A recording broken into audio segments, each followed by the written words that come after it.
kehidupan kita sehari-hari. Berikut ini mari kita simak bersama isi kajian beliau. Selamat mendengarkan. Sebetulnya yang dicari Donald Bebek itu apa? Sampai jam 12 malam masuk ke kamar tidur Maduro, presiden Venezuela, yang lagi sedang tidur di samping istrinya dicomot oleh Donald. Sebenarnya Amerika cuman mencari satu, nyari minyak. Karena Amerika memang adidaya, betul. Amerika memang kaya, betul. Tapi Amerika nggak punya minyak, maka dia mesti ngambil Venezuela. Tapi minyak Venezuela ini juga nggak aman, maka dia perlu minyak yang aset paling besar di dunia. Di mana itu? Iran. Itu enaknya ceramah di Unsri ini, nyambung. Di mana? Saya bilang Iran. Dulu nama presidennya Reza Pahlavi, bisa diatur oleh Amerika, tapi kemudian datanglah pemimpin spiritual namanya Ayatollah Khomeini tahun 79 tahun 80, maka semua perusahaan Eropa, Amerika stop, nggak boleh masuk. Akhirnya dia diembargo selama 46 tahun. Gimana cara dia bisa hidup 46 tahun? Jual minyaknya kemana? Amerika nggak mau beli minyaknya, Eropa juga nggak mau. Kenapa Iran tetap bisa tumbuh? Dia jualnya ke Rusia dan Cina. Ada ilmu khusus yang mengkaji ini. Ilmu apa namanya? Geopolitik. Geo dunia, politik. Jadi politiknya bukan antar pilkada kabupaten, tapi geopolitik dunia. Maka Ayatullah ini mesti digulingkan. Meninggal Ayatullah Ruhollah Khomeini, digantikan penerusnya namanya Ayatollah Ali Khamenei. Khamenei mesti dibunuh karena dialah pemimpin spiritual, maka diserang, akhirnya meninggal. Mereka lupa, Amerika lupa. Dia sangka kalau kepalanya dipotong ini mati. Mereka lupa bahwa Iran pernah berperang 8 tahun dengan Irak. Siapa yang membiayai Irak waktu itu menghantam Iran? Amerika. Siapa yang disuruh menghabisi? Saddam Hussein. Saddam bantai. Sebetulnya itu latihan perang. Maka ketika dihajar, menurut Donald Trump 4 hari saja untuk menyelesaikan Iran. Begitu 4 hari tidak selesai, dia ngajak genjatan senjata. Lalu apa jawab Iran? Kau yang memulai, kami yang mengakhiri. Begitu jantannya. Kalau mau ambil minyak Venezuela, tumbangkan Maduro. Kalau mau ambil minyak Irak, tumbangkan Saddam. Kalau mau ambil minyak Libya, tumbangkan Gaddafi. Maka Gaddafi tumbang, Saddam tumbang, Ayatollah tumbang, Maduro tumbang. Kalau mau ambil minyak Indonesia, nggak ada bawa-bawa Islam. Universitas Sriwijaya, tapi isinya sangat Islami. Mahasiswanya belajar di masjid, mahasiswanya dipisah laki-laki dan perempuan, yang laki-laki di depan, yang perempuan di belakang, sehingga yang mahasiswa nggak bisa melirik mahasiswi, dan mahasiswi pun hanya bisa melihat tengkuk mahasiswa. Jadi nggak akan ada istilah pacaran di dalam masjid, di luar kita nggak tahu. Mudah-mudahan Allah menjaga adik-adik semua. Bagi yang sudah daftar dan lulus belajar di Universitas Sriwijaya, ini nikmat yang terbesar. Syukuri dengan ucapan Alhamdulillahi Rabbil Alamin. Dan kita berterima kasih kepada orang yang mengajarkan kita cara bersyukur dengan berselawat untuknya. Allahumma sholli ala Sayyidina Muhammad wa ala ali Sayyidina Muhammad. Ini kampus luas sekali. Saya tadi dibawa dari sholat Masjid Polda pergi ke parkir helikopter, lalu saya sebenarnya mau cerita bahwa saya naik heli, itu aja sebetulnya. Iya, kadang orang cerita mutar-mutar substansinya sulit dipahami. Kenapa kita mesti naik heli? Ini kampusnya Ustadz kalau lewat tol lebih kurang 40 menit dari kota Palembang. Kenapa kampusnya mesti jauh? Ternyata di sini ada 700 hektar kampus yang begitu luas, dan di sini tidak hanya manusia, monyet pun jumpa tadi. Jadi kampus itu idealnya memang begitu. Jangan sampai fakultas pertanian nggak pernah megang tanah, beternak ikan di atas kertas. Fakultas peternakan, fakultas perikanan, tapi nggak pernah megang ikan, hanya presentasi makalah. Begitu lulus kerja jadi teller di bank, nggak nyambung. Maka di sini praktek. Tadi saya diberitahu oleh Bapak Ketua HIPMI, Ustadz Somad, ini tempat praktek pertanian. Masya Allah, negara kita ini, kami dari atas tadi, gemah ripah loh jenawi, tongkat dan batu jadi tanaman, hijau untayan katulistiwa, tapi berasnya impor. Kenapa? Padahal tanah begitu luas. Menunggu sarjana-sarjana pertanian dari Universitas Sriwijaya. Begitu. Kenapa enggak kita tanam? Kalau kita tanam otomatis tanah kita berkah. Kalau sudah dia nanam padi, pasti dia malam berdoa sama Allah, tumbuhkan padiku, berkahkan rezekiku, turunkan hujannya. Kalau sudah ditanam, otomatis ekonomi bangkit, orang akan bekerja, otomatis padi tadi akan dibawa ke kilang padi untuk mengupas kulit padi jadi beras. Berasnya diperdagangkan, diniagakan di pasar-pasar hidup. Tapi tidak semua orang mau. Kenapa? Karena dengan import ada fee, ada uang masuk, ada kejahatan, membunuh petani, membunuh pedagang, akhirnya orang dininabobokan. Jadi solusinya apa? Solusinya semua mesti berangkat dari kampus. Kampus apa? Kampus Universitas Sriwijaya. Ustadz beberapa kali nih nyebut Universitas Sriwijaya, dia memang setiap 5 menit sekali disebut. Terus kalau orang belajar di Universitas Sriwijaya ini, Ustadz Somad dapat apa? Saya dapat amal jariah dari alumni-alumni yang membangun Indonesia menuju Indonesia Emas 2045 insyaallah. Universitas Sriwijaya bukan swasta, negeri. Orang berbondong-bondong nasional dari Sabang sampai Papua mau daftar ke sini. Yang sudah lulus alhamdulillah, yang belum lulus berusaha, bertawakal, berdoa, insya Allah. Enggak lulus innalillah. Sudah lulus, belajar, banggakan orang tua. Enggak usah dulu matanya jelalatan, lirik sana lirik sini, nembak cewek enggak diterima, cinta ditolak, kapak bertindak. Enggak usah, serius aja belajar. Saya jadi mahasiswa sama seperti adik-adik. Saya sampai di Kairo 5 September 1998. Belajar 99, 2000, 2001, 2002. 4 tahun saya di Mesir, tidak pernah pacaran sekalipun. Makanya saya ngomong sekarang ringan.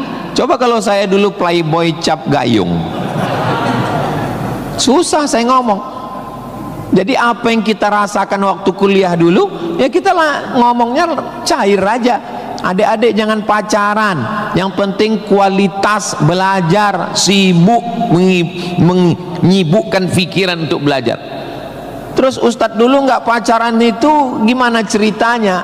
Mahasiswa Indonesia 2.400, yang laki-laki 2.100, yang perempuan 300. Saya termasuk yang tereliminasi, kalah dalam persaingan. Tapi kalau kita kalah dari satu sisi, jangan kalah dari sisi yang lain. Saya alhamdulillah untuk masalah pacaran mungkin saya kalah. Saya bukan petualang, saya kurang suka adventure. Tapi dalam masalah belajar saya serius. Di Al-Azhar tidak pakai sistem SKS, dia pakai sistem paket. 1 tahun ada 14 mata kuliah tambah 2 juz hafalan Quran, dan dibagi 2 termen, 7 termen awal, 7 termen 2. 14 mata kuliah, kalau nggak lulus 3, ulang setahun. 3 mata kuliah itu hanya diulang dalam setahun, habis umur. Maka saya berusaha belajar pagi, petang, siang, malam, tetap tidur dan makan. Dan akhirnya saya selesai S1, masuk bulan September. Saya selesai S1 bulan Juli. Saya selesaikan S1 saya 3 tahun 10 bulan. Selesai 3 tahun 10 bulan. Belajarnya bahasa Arab, diktatnya bahasa Arab, dosennya orang Arab. Maka saya kalau ketemu sama mahasiswa, saya tanya, semester berapa? 4 Pak Ustadz. Tapi mukanya kok tua kali. 14 Pak Ustadz. Kok bisa kamu sampai semester 14? Dosennya orang Indonesia, diktatnya bahasa Indonesia, referensinya Indonesia, campur Inggris dikit, makalah bisa campur AI. Kenapa kuliah bisa begitu lama? Apa kuncinya Ustadz, kenapa kuliah bisa cepat? Kuncinya simple aja. Saya kan belajar dulu dapat beasiswa dari Al-Azhar. Al-Azhar itu kalau tidak naik tingkat setahun, beasiswanya potong 50%. Kalau nggak naik 2 tahun, putus. Kalau 3 tahun nggak naik, DO. Kalau sudah DO, tidak dikasih tiket pulang. Siap-siap membuat rakit dari Sungai Nil ke Sungai Siak. Jadi yang membuat saya serius belajar itu adalah karena takut nggak makan dan takut nggak dapat tiket pulang. Jadi saya juga terlalu muluk-muluk. Saya nggak berani juga menasihati adik-adik. Saya belajar serius karena takut kepada Allah. Dulu kita nggak begitu. Ya itu. Makanya kalau ada mahasiswa, Ustaz Somad, ya, tolong saya kasih tips biar supaya serius belajar dan nggak pacaran. Saya bilang, cewek itu mau sama kau karena kau berduit. Kalau kau nggak berduit, nggak ada cewek mau. Kalau ada juga cewek mau, kau nggak berduit, dia tetap mau. 2 kemungkinan. Pertama, memang kau bertuah. Yang kedua, cewek itu bodoh. Iya. Bodoh itu, udah jelas laki-laki nggak ada duit, mau juga dia. Pelet apa yang dia pakai? Dari semester 1 pacaran, semester 2 sampai KKN, bonceng sana, bonceng sini, pergi sana, pergi sini, pacaran 5 tahun, ditinggal pas lagi sayang-sayangnya. Mohon maaf.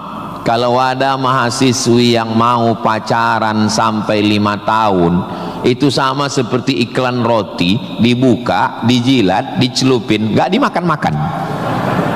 Kira-kira yang rugi cewek apa cowok?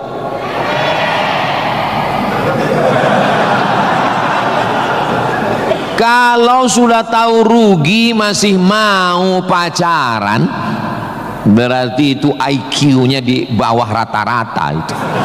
Itu pasti nggak lulus di Unsri itu. Di Universitas Sriwijaya ini orangnya cerdas secara intelektual, dan cerdas secara spiritual dan cerdas secara emosional. Cinta, benci, marah, sayang, kecewa, bahagia, itu semuanya adalah emosional. Bahwa kamu jatuh cinta, kalau ada mahasiswa jatuh cinta sama mahasiswi, bersyukurlah, berarti kau nggak homo. Tapi ketika cintamu itu mengalahkan prestasi studi, ingat, orang tuamu bersusah-susah di kampung, kepala jadi kaki, kaki jadi kepala, dia bertani sawah di kampung. Pagi waktu dia mau pergi ke sawah, masih bisa dibedakan mana bapakmu, mana sapi. Begitu pulang sore, sama bentuknya.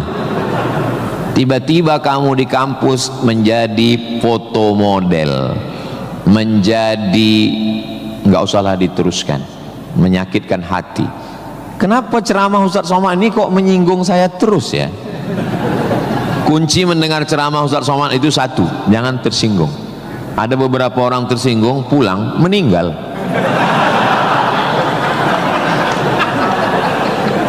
Saudaraku yang dimuliakan Allah, belajar ini seperti pakai kacamata kuda.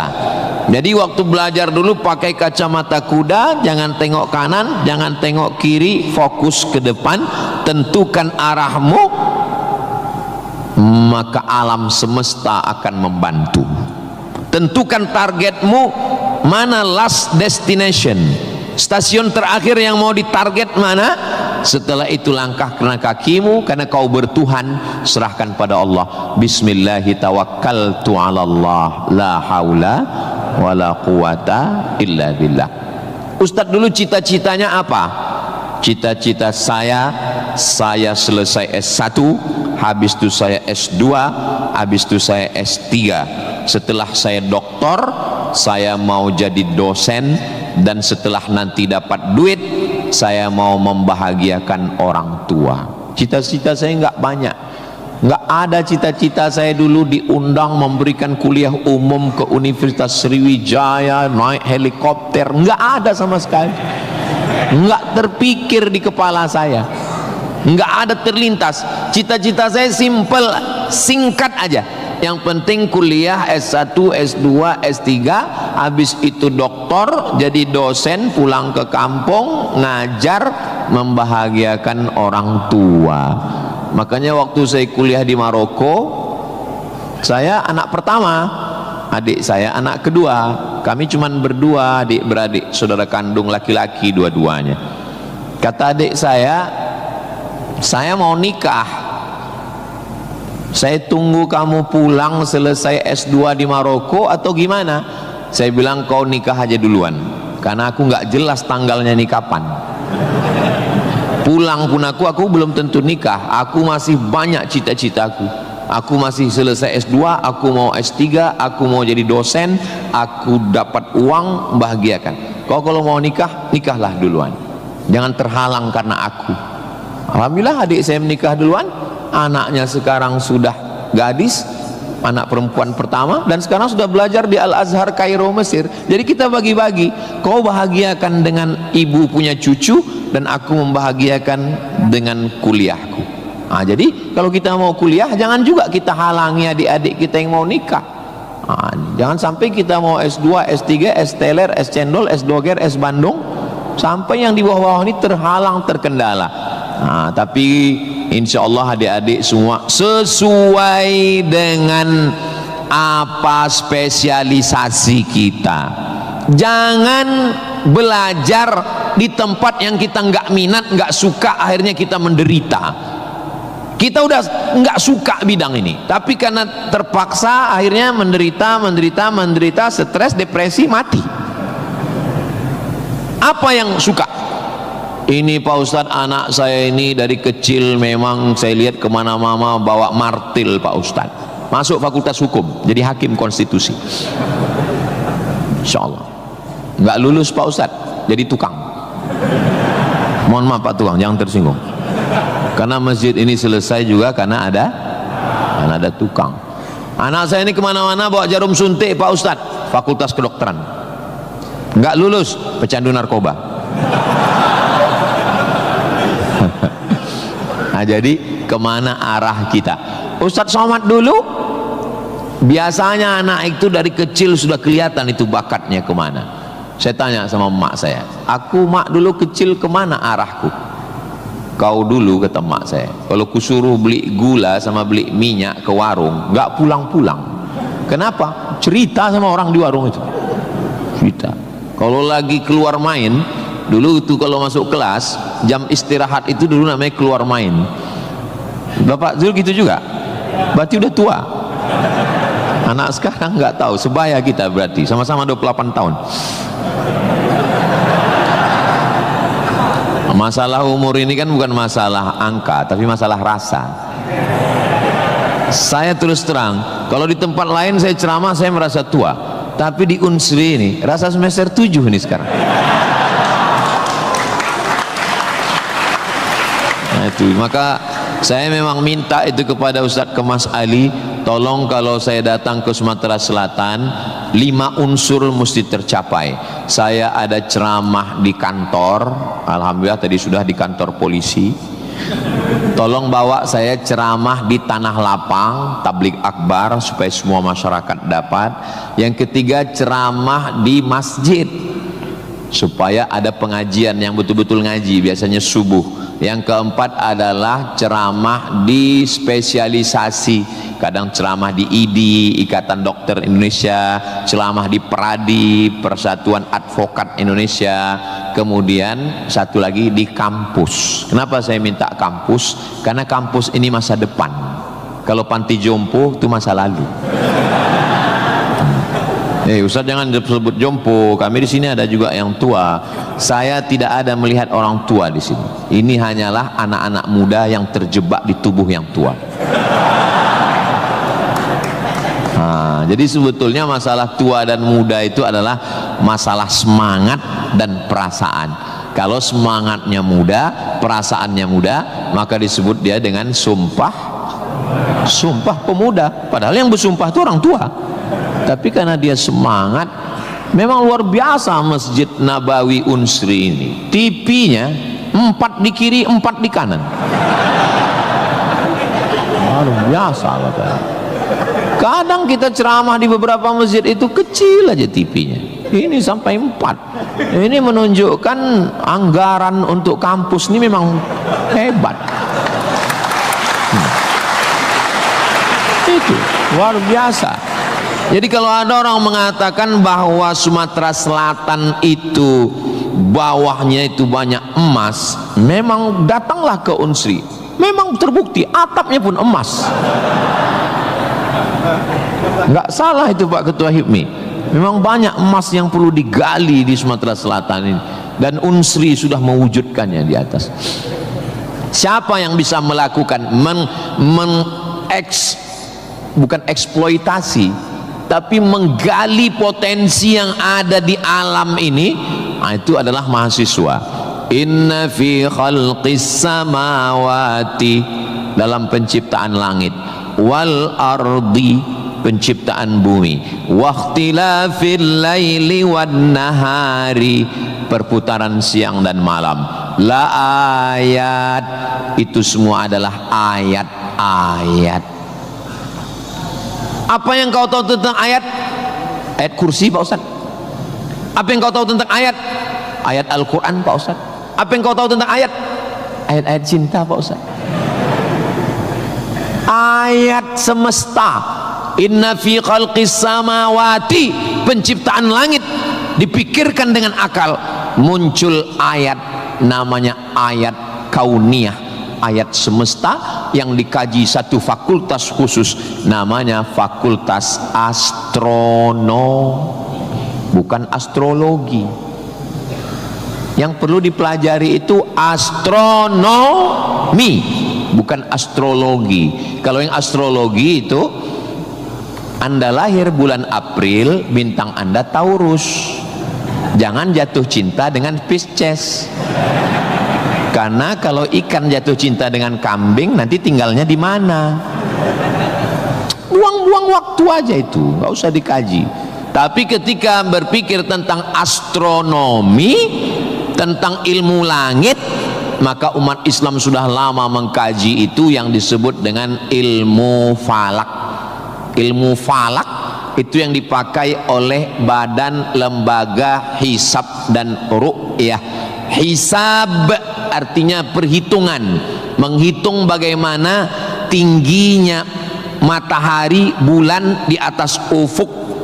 Kenapa terjadi persimpangan antara NU dengan Muhammadiyah tentang penetapan 1 Ramadan dan 1 Syawal? Itu berawal dari titik astronomi. Karena menurut Muhammadiyah, kalau sudah nampak 1 hilal, walaupun dia tingginya 0,5 derajat atau 1 derajat, maka itu sudah dianggap sebagai hilal. Tapi menurut NU, Perti, Persis, Al-Wasliyah, Nahdlatul Ulama, maka mereka mensyaratkan sesuai syarat Mabim. Malaysia, Brunei, Indonesia, Singapura mensyaratkan mesti 3 derajat. 3 derajat baru dianggap sebagai hilal. Kalau 1 belum dianggap sebagai hilal. Kata Muhammadiyah 1 pun hilal, kata NU 3 baru hilal. Akhirnya datang wakil presiden Indonesia namanya Bapak Yusuf Kala. Pak JK duduk dengan NU dan Muhammadiyah. Kata Pak JK, gimana kalau NU turunkan 1, Muhammadiyah naikkan 1? Karena beliau kan pengusaha, bisnismen. Biar supaya ketemu titik temu. Ya nggak ketemu, karena ini metodologinya berbeda. Akhirnya karena nggak ketemu, itulah terjadi 2 perbedaan. Maka umat Islam di Indonesia, dia saling menjaga perasaan masing-masing. Akhirnya masing-masing mengamalkan.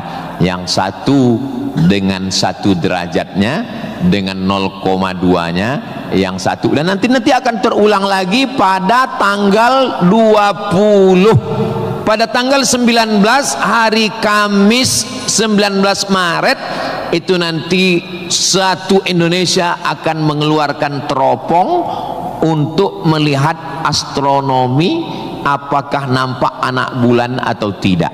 Di Riau itu teropongnya dibeli dulu harganya 50 juta. Sejak dibeli sampai sekarang nggak pernah nampak hilal. Ustaz kok tahu? Teman saya kebetulan salah satu yang bekerja di situ. Dia pernah posting gambar di melihat teropong. Saya tanya, apa yang nampak? Dia bilangnya gaji 13 katanya.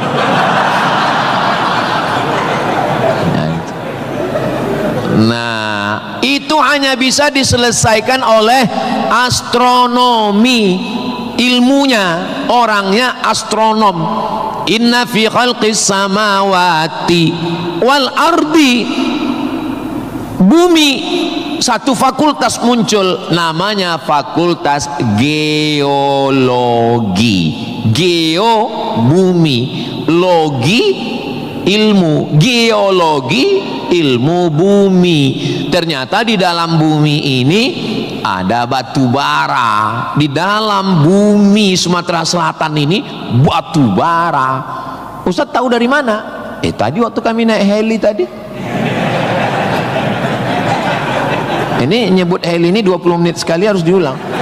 Waktu kami tadi naik itu di Sungai Musi, di bawah banyak sekali kapal-kapal membawa batu bara. Batu bara itu di dalam tanah, tapi kalau di Sumatera Utara di atas tanah. Abdul Somad batu bara. Di dalamnya ada nikel, di dalamnya ada minyak, di dalamnya ada emas, di dalamnya ada fosfat, di dalam ada gas, banyak sekali. Sebetulnya yang dicari Donald Bebek itu apa? Sampai jam 12 malam masuk ke kamar tidur Maduro, presiden Venezuela, yang lagi sedang tidur di samping istrinya dicomot oleh Donald. Sebenarnya Amerika cuman mencari satu, nyari minyak. Karena Amerika memang adidaya, betul. Amerika memang kaya, betul. Tapi Amerika nggak punya minyak, maka dia mesti ngambil Venezuela. Tapi minyak Venezuela ini juga nggak aman, maka dia perlu minyak yang aset paling besar di dunia. Di mana itu? Iran. Itu enaknya ceramah di Unsri ini, nyambung. Bagaimana saya bilang Iran? Dulu nama presidennya Reza Pahlavi, bisa diatur oleh Amerika, tapi kemudian datanglah pemimpin spiritual namanya Ayatollah Khomeini tahun 79 tahun 80, maka semua perusahaan Eropa, Amerika stop, nggak boleh masuk. Akhirnya dia diembargo selama 46 tahun. Gimana cara dia bisa hidup 46 tahun? Jual minyaknya kemana? Amerika nggak mau beli minyaknya, Eropa juga nggak mau. Kenapa Iran tetap bisa tumbuh? Dia jualnya ke Rusia dan Cina. Ada ilmu khusus yang mengkaji ini. Ilmu apa namanya? Geopolitik. Geo dunia, politik. Jadi politiknya bukan antar pilkada kabupaten, tapi geopolitik dunia. Maka Ayatullah ini mesti digulingkan. Meninggal Ayatullah Ruhollah Khomeini, digantikan penerusnya namanya Ayatollah Ali Khamenei. Khamenei mesti dibunuh karena dialah pemimpin spiritual, maka diserang, akhirnya meninggal. Mereka lupa, Amerika lupa. Dia sangka kalau kepalanya dipotong ini mati. Mereka lupa bahwa Iran pernah berperang 8 tahun dengan Irak. Siapa yang membiayai Irak waktu itu menghantam Iran? Amerika. Siapa yang disuruh menghabisi? Saddam Hussein. Saddam bantai. Sebetulnya itu latihan perang. Subhanallah, sangat luar biasa kajian yang sudah disampaikan oleh guru kita Al-Ustaz Abdul Somad. Sahabat beriman yang dirahmati Allah, tetaplah di channel ini karena kajian ini belum selesai dan masih banyak lagi hal-hal menarik yang akan disampaikan oleh beliau. Tetaplah di channel ini dan mari kita lanjutkan kembali. Selamat mendengarkan. Maka ketika dihajar, menurut Donald Trump 4 hari saja untuk menyelesaikan Iran. Begitu 4 hari tidak selesai, dia ngajak genjatan senjata. Lalu apa jawab Iran? Kau yang memulai, kami yang mengakhiri. Begitu jantannya. Kalau mau ambil minyak Venezuela, tumbangkan Maduro. Kalau mau ambil minyak Irak, tumbangkan Saddam. Kalau mau ambil minyak Libya, tumbangkan Gaddafi. Maka Gaddafi tumbang, Saddam tumbang, Ayatollah tumbang, Maduro tumbang. Kalau mau ambil minyak Indonesia,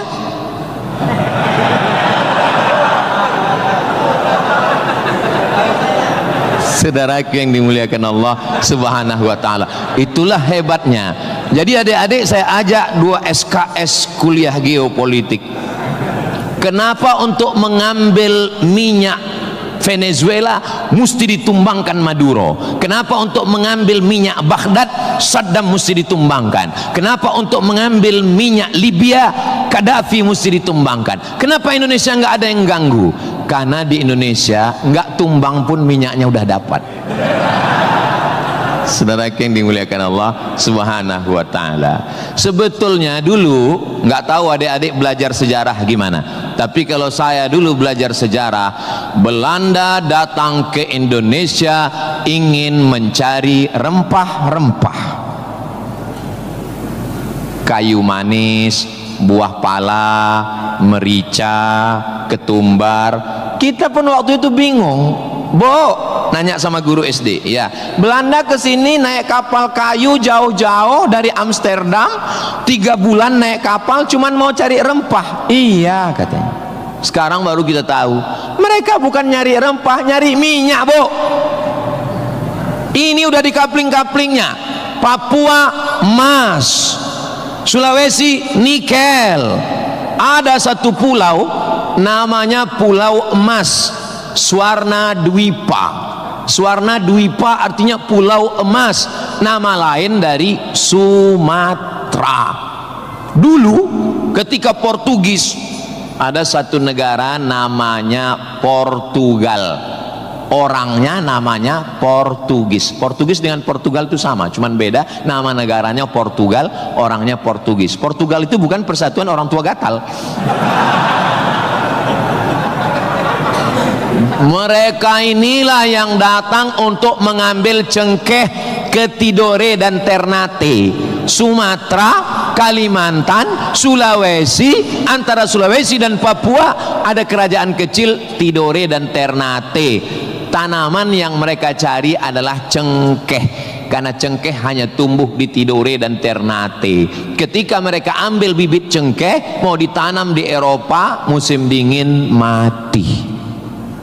Indonesia ini potensinya luar biasa. Tidak ada negara miskin, yang ada adalah negara salah kelola. Ustaz sedang bicara Indonesia? Tidak, negara kita kaya. Saya bicara tentang Konoha. Maka saya tidak pernah pesimis, saya selalu optimis. Makanya walaupun ini bulan puasa, lapar, tapi suara saya menggelegar kan? Karena saya di kampus Unsri, maka saya semangat.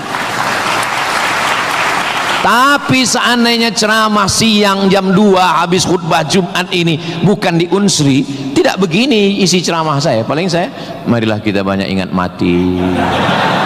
Ini bulan Ramadan, mari kita banyak-banyak beristighfar, kita mengejar Lailatul Qadar. Tapi saya sedang bicara tentang masa depan. Saya bicara dengan mahasiswa, mereka yang akan melanjutkan tongkat estafet perjuangan ini. Saya yakin dan percaya bidang pertanian sudah, peternakan sudah, geopolitik mereka sangat paham, dan masalah spiritual batinnya mereka dididik di dalam Masjid Nabawi. Mereka diingatkan tentang 3. Adik-adik belajar agama ini nggak usah repot, nggak usah ribet, nggak usah jelimet. Yang penting di dalam hati itu ada 3. Pertama, akidah. Wujud qidam baqa mukhalafatu lil hawadisi qiyamuhu binafsihi wahdaniyah qudrat iradat ilmun sama basar kalam sifat 20. Ini akidah kita Imam Abul Hasan Al-Asy'ari. Yang kedua, setelah akidahnya mantap, dia mau beribadah. Di mana caranya beribadah? Rukun, syarat, wajib, sunnat. Inilah yang kedua, namanya fikih. Belajar fikih solat, belajar cara wudu, cara tayamum yang membatalkan solat. Tapi dua-dua ini nggak ada maknanya. Ibadahnya nggak bermakna, akidahnya nggak bermakna kalau tidak ada yang ketiga. Yang ketiga adalah akhlak, sopan santun, tata krama, budi bahasa, menghormati orang tua, memuliakan dosen. Saya sangat bisa untuk ceramah berdiri naik di atas ini, bisa. Kalau mau saya tadi minta sama panitia, Pak Panitia izin saya mau naik ke atas, boleh. Lalu kenapa saya nggak naik ke atas? Karena saya segan tapak kaki saya di atas kepala Pak Rektor. Saya di atas sementara Bapak Ketua DPRD di bawah. Itu namanya sopan santun, tata krama, budi bahasa. Tapi adik-adik yang di atas jangan tersinggung. Saya bukan menyinggung. Nggak apa-apa, demi Allah nggak apa-apa. Tapi Pak Ustadz khotib Jumat kan naik ke atas. Khotib Jumat di atas memang mimbar ini untuk khutbah. Mimbar Nabi itu tangganya cuma 3. 1, 2, 3. Maka kalau definisinya lebih dari yang dibuat Nabi adalah bid'ah, inilah mimbar yang bid'ah. 1, 2, 3, 4, 5, 6, 7, 8. Mimbar Nabi cuma 3. Sekarang orang belajar agama bukan mau menggali potensi agama, tapi hanya cukup dengan 5 jari. Jika tidak ada zaman Nabi, bid'ah. Apa ini? Orang mondok 7 tahun, belajar lagi di Al-Azhar, belajar lagi di Darul Mustafa Yaman, belajar lagi di Al-Ahqaf, terbang Syekh Syafiq dari Qudratullah, terbang ke Yaman belajar agama, bahasa Arab, nahwu, sharaf, balaghah, mantik, bayat, ma'ani. Ada orang ngaji cuman 5. Kalau tidak dibuat Nabi, bid'ah. Hari pertama ngaji online, hari kedua mulai membid'ahkan orang lain. Ini pemiskinan ilmu. Dan orang-orang beginilah yang mau diadu domba. Jangan mau diadu domba, karena kita bukan domba. Maka siapa yang mau diadu domba, nanti disembelih waktu Idul. Saudaraku yang dimuliakan Allah Subhanahu wa taala. Jadi belajar agama itu penting. Kalau di universitas agama Islam memang dia ada pelajaran yang begitu banyak, tapi di universitas umum mereka belajar 2 SKS, 16 tatap muka, potong mid semester, potong pertemuan pertama, potong libur banjir, asap dan mati lampu. Hanya tinggal 5 pertemuan. Apa yang bisa diambil dari situ? Tapi saya optimis di Palembang, di Sumatera Selatan, orang tidak hanya ngaji di kampus, tapi juga ngaji di masjid. Bulan Ramadan ini pengajian penuh, kultum subuh, kultum duha, kultum zuhur, kultum asar, kultum menjelang berbuka, kultum habis isya menjelang tarawih, tambah malam 10 terakhir kultum iktikaf. Maka ada namanya madrasah Ramadan. Kira-kira selesai Ramadan ini apa yang bertambah? Alhamdulillah Ustaz Somad, selesai berRamadan ini ada 5 yang bertambah. Apa dia? Berat badan, kolesterol, gula darah, diabetes, asam lambung. Mudah-mudahan selesai Ramadan ini kita sehat walafiat semuanya insyaallah. Ustaz Somad ceramahnya jangan lewat dari jam 2.30. Kenapa? Karena kalau lewat Ustadz ditinggalkan helikopter. Begitu arahan tadi. Saya sebetulnya mau berlama-lama dengan adik-adik sekalian, karena saya nyaman ceramah di Unsri ini. Tapi apalah daya, memang sedap makan ikan gulama, dimakan sambil nonton Harry Potter.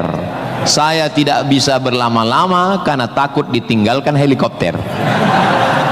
Itulah yang dapat saya sampaikan pada kesempatan yang baik dan mulia ini. Adapun tepuk tangan yang kurang semangat saya maklum karena lapar semuanya. Kepada Bapak Rektor dan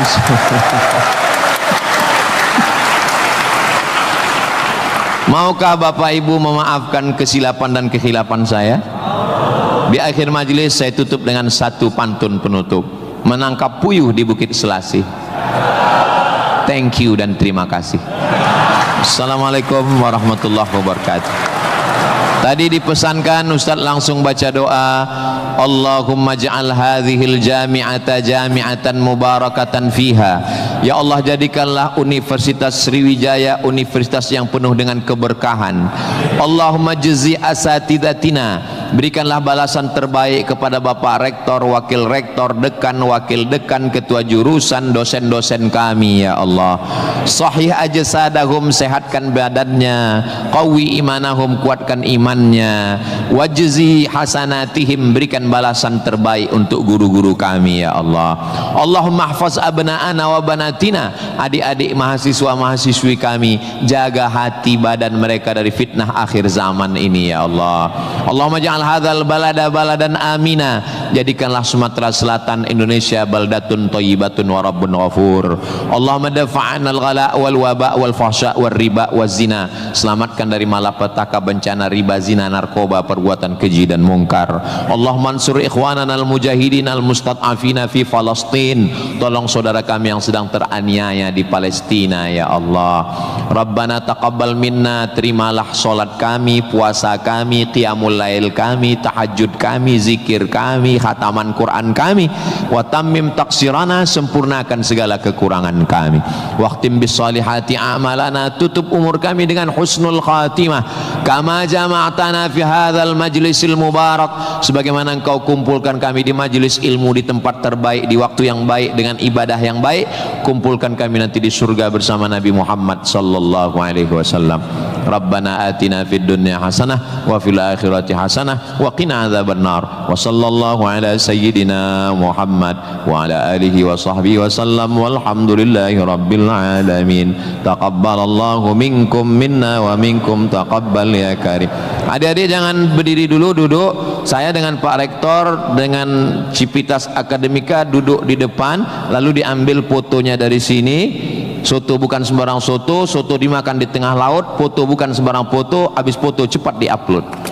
Assalamualaikum warahmatullahi wabarakatuh. Alhamdulillahirrabbilalamin. Demikianlah kajian penuh ilmu, hikmah dan manfaat yang sudah kita dengarkan bersama dari guru kita Al-Ustaz Abdul Somad. Semoga apa yang sudah disampaikan oleh beliau menjadi ilmu yang bermanfaat bagi kita semua. Amin ya rabbal alamin. Sahabat beriman yang dirahmati Allah, mari kita doakan guru kita, semoga beliau selalu diberikan kesehatan dan dimudahkan segala urusannya. Dan buat sahabat semua yang sudah setia menyimak tausiah ini sampai selesai, saya ucapkan banyak terima kasih. Semoga Allah subhanahu wa ta'ala senantiasa selalu melimpahkan segala rahmat dan karunia-Nya kepada sahabat semua, selalu diberikan kesehatan dan dimudahkan segala urusannya. Amin ya rabbal alamin. Demikian yang dapat saya bagikan, kurang lebihnya mohon maaf. Sampai bertemu lagi di kajian berikutnya.